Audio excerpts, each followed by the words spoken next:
नमस्कार मंडळी, आज बघूया उपवासाची बटाटा साबुदाणा चकली।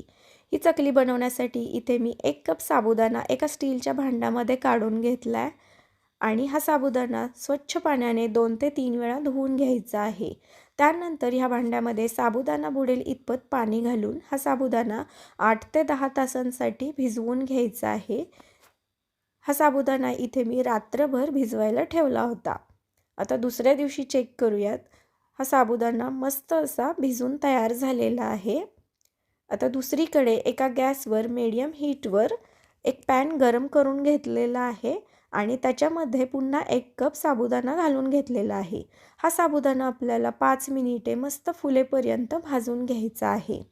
भाजल्यानंतर साबुदाणा थंड करायचा आणि मिक्सरमध्ये याची पावडर बनवून घ्यायची आहे। त्यानंतर 1 किलो बटाटे उकडवून त्याची सालं काढून घेतलेली आहेत। त्यानंतर हे बटाटे मी इथे किसून घेतलेले आहेत। तुम्ही पोटॅटो मॅशरने देखील हे बटाटे मॅश करून घेऊ शकता। किसल्यानंतर देखील हे बटाटे अगदी 2 ते 3 मिनिट मस्त असे एकजीव करून घ्यायचे आहेत। त्यानंतर त्यामध्ये भिजवलेला साबुदाणा घालून घेतलेला आहे आणि ही जी भाजलेली साबुदाणा आहे त्याची पावडर घालून घेतलेली आहे। त्यानंतर 2 चमचे जिरे घालून घेतलेले आहेत, 2 चमचे हिरव्या मिरचीची पेस्ट घालून घेतलेली आहे आणि चवीप्रमाणे मीठ घातलेलं आहे।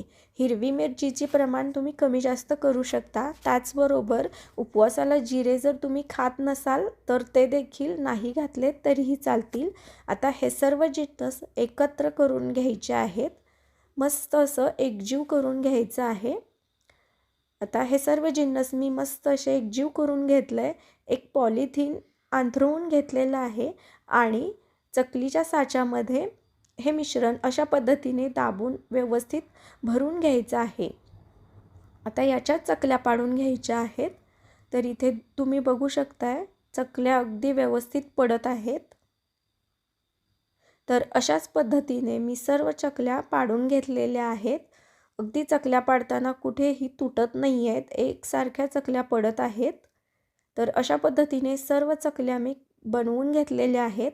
आता ह्या चकल्या 2 ते 3 दिवस कडकडीत उन्हामध्ये वाळवून घ्यायच्या आहेत, म्हणजेच त्या वर्षभर अगदी व्यवस्थित टिकतात। तर 3 दिवसांनंतर इथे बघताय मस्त अशा चकल्या बनवून तयार झालेल्या आहेत।